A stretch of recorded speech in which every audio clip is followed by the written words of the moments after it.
Et avec sa disparition, bah, évidemment, c'est une page de l'âge d'or, un pilier de la science-fiction qui disparaissent. Pendant ce temps-là, si on revient un peu en arrière, The Magazine of Fantasy and Science Fiction, dès les années 70, avait commencé à publier des romans de très grands auteurs comme Fritz Leiber, avec le Ship of Shadows, qui d'ailleurs ne sera jamais traduit en français, je ne sais pas pourquoi, alors qu'en plus il a eu le Hugo en 1970. Ça fait partie des mystères de l'édition française. Ainsi que des auteurs, alors des auteurs établis, vous voyez, Liven de là, Philippe Joseph Farmer, Zena Anderson, Harry Harrison, Isaac Asimov, Omar Fast, Fritz Leiber. Bon. Astounding, qui a changé de nom, est devenu Analogue en 1960, donc sera marqué par la mort de Campbell en novembre 71, donc comme je vous le disais, 34 ans à la barre, effectivement, ça marque un magazine. Et c'est une disparition, celle de Campbell, qui arrive juste au moment où la science-fiction va connaître une très grande crise, avec le démarrage de ce qu'on va appeler en Grande-Bretagne la New Wave. Alors, ça va démarrer dans une revue anglaise qui s'appelle New World.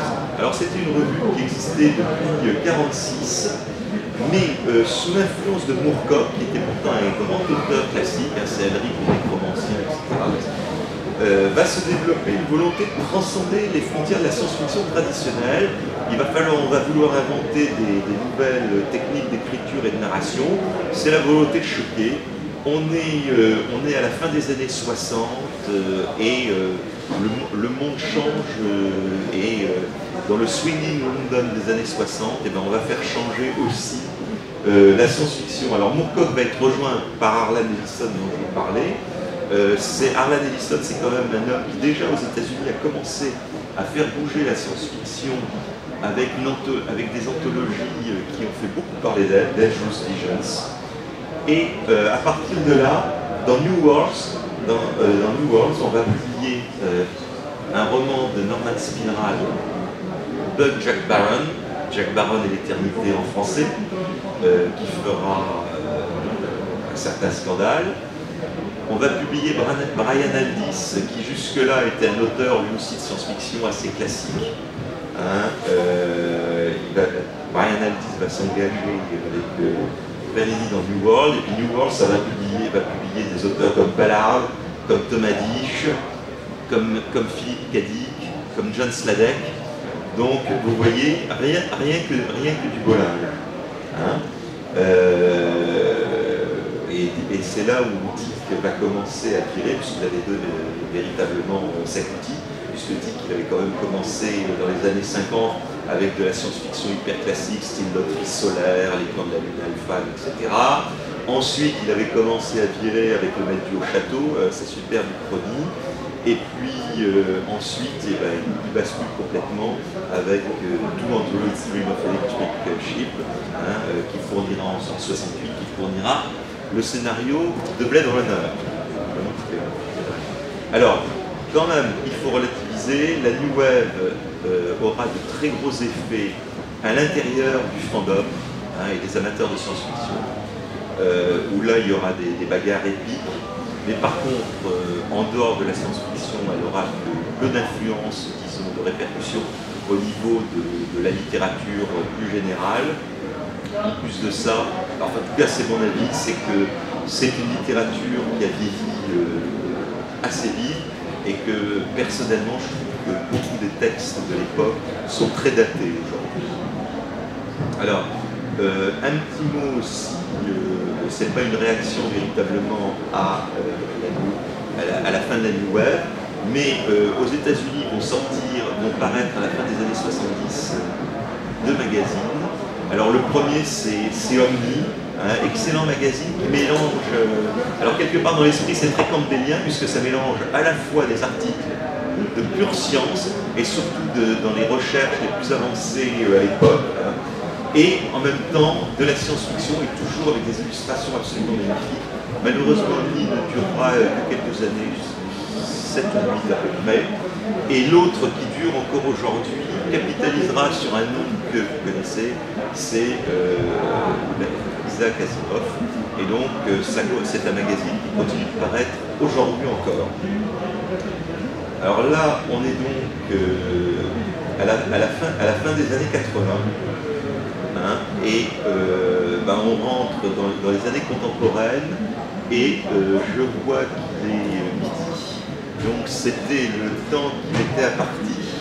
Alors je ne sais pas si vous voulez continuer parce que si je ne vous ai pas lassé, parce que j'avais prévu que ce serait, étant bavard, un peu court avec 1 heure. Donc, si vous voulez, je peux continuer à vous parler de la science-fiction américaine. Alors, en abordant d'une part, j'avais prévu si ça vous intéresse, d'une part, on revient un peu en arrière sur un certain nombre de cycles qui, comme je vous le disais, ont pour moi marqué la science-fiction. Et là, par contre, la littérature générale et publique en général. Et puis peut-être quelques-unes des tendances plus récentes. Ça vous va? On continue. Alors, donc, si on revient en arrière, hein, et on parle un petit peu des cycles, je dirais d'abord à tout seigneur, tout honneur, le coup de tonnerre dans le paysage de la littérature mondiale et cinématographique, c'est la sortie de 2001 du livre. Ça, c'est là où tout le monde découvre que la science-fiction, ça existe. Même ceux qui avaient échappé à Buck Rogers en BD, etc., qui n'avaient jamais été peloter leurs copines dans les drive-in américains pendant que passaient des films de série Z, de SF. Bon, personne n'échappe à 2001. L'un des plus beaux films qui soit. Tout le monde connaît l'ouverture du film, tout le monde a aperçu, a fait la connaissance de HAL, l'ordinateur. C'est la première fois, là aussi, je dirais, que le grand public est exposé au concept d'intelligence artificielle, etc. Bon, et le roman de Clarke, naturellement 2001, l'Odyssée de l'espace, a connu un grand succès. Et puis, c'est un succès qui a continué, puisque ça a été décliné, il y a plusieurs suites. Donc ça, pour moi, c'est ce qui marque quelque part la sortie de la science-fiction du ghetto, de son ghetto. Ensuite, l'autre cycle qui, pour moi, a marqué le public en général et a fait sortir la SF du ghetto et de son lecteur habituel. Bon, naturellement, j'aurais dû quand même citer aussi le roman de Heinlein, En terre étrangère, auteur qualifié de réactionnaire, de militariste, etc., qui écrit la Bible des hippies à San Francisco, En terre étrangère, roman qui là aussi est complètement sorti à une influence colossale. Ça donnera lieu d'ailleurs là aussi à un très beau film avec David Bowie, si je me souviens bien. Mais il y a un cycle qui, lui, va faire sortir la SF du ghetto, c'est bien entendu Dune de Frank Herbert. Alors, Dune, ça a commencé à apparaître, vous voyez, dans Analogue, en décembre 63, donc c'est pas jeune. Et Dune, ça sera décliné sous toutes les formes possibles. Alors, d'abord, il y aura quelques suites écrites par Frank Herbert lui-même, Messie Dune, La Maison des Mers, etc. Bon, ça reste encore très bien.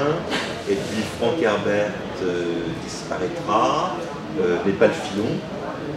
Et donc, il continue à y avoir des tas de suites, des préquels, des séquelles, etc., etc. J'ai tendance à penser qu'aujourd'hui encore, dès qu'on retrouve un bout d'enveloppe sur lequel il y a décliné 2 mots, ça permet à Kevin J. Anderson et au fils de Frank Herbert d'écrire un bouquin entier de Dune. Bon, mais là, c'est une opinion qui n'engage que moi. Pour ceux par hasard qui n'auraient pas lu, j'engage quand même à lire quand même les 30 ans. Là, ça reste magnifique. Ça a donné lieu à des films, bon, plus ou moins décriés, mais ça dépend des goûts de chacun. J'avoue que personnellement, j'ai quand même une faiblesse pour le premier. Je le trouve pas mal. Alors, autre cycle qui va quand même beaucoup marquer les esprits, Ce sera le cycle de World of TM, le cycle des faiseurs d'univers de Philip Joseph Farmer.